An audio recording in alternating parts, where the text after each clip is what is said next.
Selamat pagi, siang, sore, atau malam pemirsa di rumah.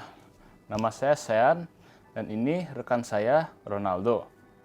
Hari ini kita akan melakukan percobaan dengan menggunakan ampere meter yang kita buat sendiri, ampere meter DIY.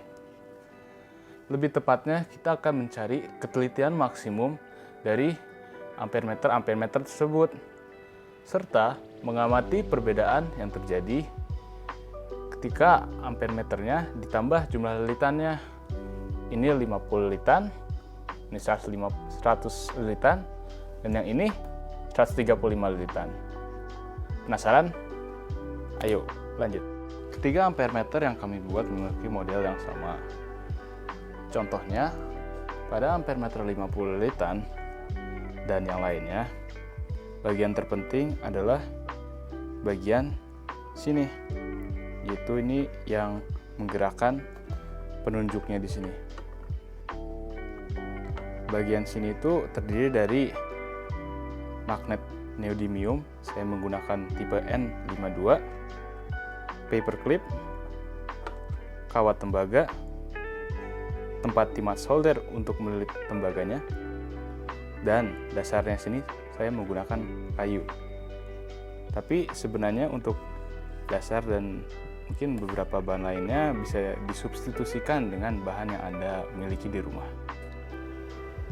Pertama-tama, kita akan memberi label pada ampere meter kami dengan kuat arus yang cukup umum sebagai batasan.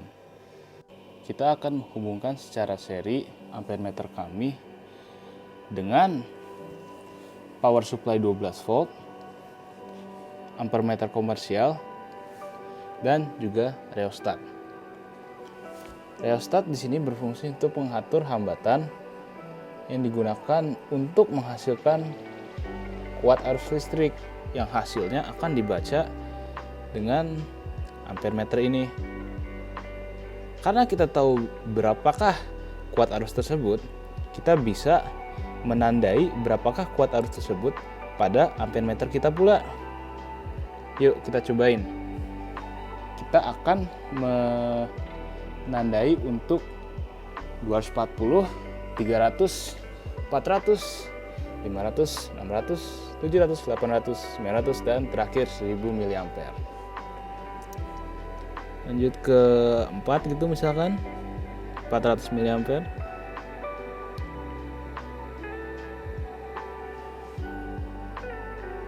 Nah, lihat. 600 mA misalkan.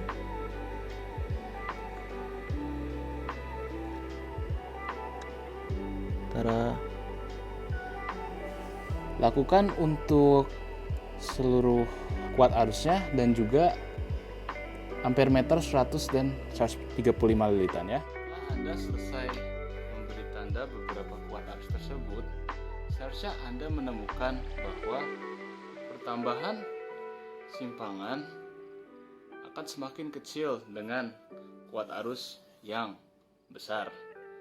Contohnya saja, pada ampere meter 135 lilitan ini, celah antara 300 sampai 400 mA tuh cukup besar, tapi dari 900 ke 1000 mA tuh sangat kecil. Hal tersebut perlu difaktorkan saat kita mencari ketelitiannya. Kalau tidak, hasilnya pasti akan rancu. Oleh sebab itu, kita akan mengelompokkan kuat arusnya sebagai berikut saat mencari ketelitiannya. Tentunya, tiap kelompok kuat arus tersebut akan memiliki persamaan yang berbeda untuk mencari ketelitiannya. Oke pemirsa, sekarang kita akan menganalisis data-data yang telah kita peroleh. Nah, dari grafik-grafik ini bisa dilihat bahwa kuat arus dan banyak lilitan berbanding tangan dengan simpangan dan berbanding lurus dengan tan simpangan. Hal tersebut sesuai dengan keempat rumus ini. Satu hal lagi yang mendukung persamaan tersebut adalah kesebandingan antara jumlah lilitan dengan gradien yang terdapat pada grafik di sebelah kanan. Bisa dilihat pula bahwa kebanyakan grafik di sini itu mirip dengan grafik log. Namun, grafik yang 50 lilitan itu lebih mirip dengan grafik linear. Mungkin, jika kita mencari dengan kuat arus yang lebih tinggi, maka grafiknya akan mirip dengan grafik log. Nah, setelah kita mencari besar kuat arus yang diprediksi oleh simpangan tertentu, nih grafiknya akan seperti ini. Bisa dilihat bahwa kecenderungan dan nilai dari kuat arus yang diprediksi tersebut cukup mirip dengan grafik sebelumnya. Itu artinya ampere meter yang kita buat sudah cukup akurat. Selanjutnya, dengan cara mencari selisih dari kuat arus yang sesungguhnya dengan yang diprediksi, kita bisa mendapatkan ketelitiannya seperti pada grafik berikut. Bisa dilihat bahwa ketelitian dari ampere meternya sudah cukup akurat, dengan yang paling jelek sekitar plus minus 11 mA.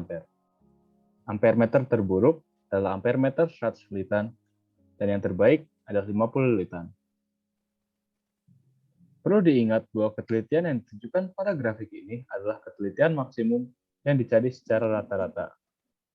Secara fisik, ampere meter kami tidak mungkin lebih rendah dari 10 mA. Karena ampere meter komersial yang kami gunakan sebagai pembanding memiliki ketelitian plus minus 10 mA. Dan secara realistis, kalau Anda benar-benar menggunakan ampere meter yang kami buat ini untuk mengukur kuat arus, ketelitiannya adalah plus minus 50 mA. Karena kami memberi labelnya per 100 mA. Hal tersebut dilakukan karena pada beberapa kasus, terutama pada interval 90-100 mA, daerah simpangannya sangat kecil, sehingga bila kita memberi tanda dengan pensil pun akan tidak akurat. Terakhir, tidak ditemukan korelasi antara penurunan peningkatan simpangan tiap bertambahnya kuat arus dengan ketelitiannya. Hal tersebut dibuktikan dengan ketidakkonsistenan yang terdapat pada grafik tersebut. Nah, selain dari ketelitiannya, kita juga bisa membuktikan kedua persamaan berikut dengan grafik ini. Grafik tersebut menggambarkan simpangan yang seharusnya terjadi menggunakan persamaan tadi yang menggunakan jumlah lilitan dan juga kuat arus. Ternyata grafiknya itu sangat mirip. Ya, walau memang nilai kecenderungannya itu lebih tinggi. Hal tersebut mungkin terjadi karena posisi magnet neodymium kami tidak pas di tengah, sehingga medan magnet solenoidnya bukan yang paling kuat. Ya sudah, terima kasih atas perhatiannya. Semoga informasinya berguna. Sampai jumpa.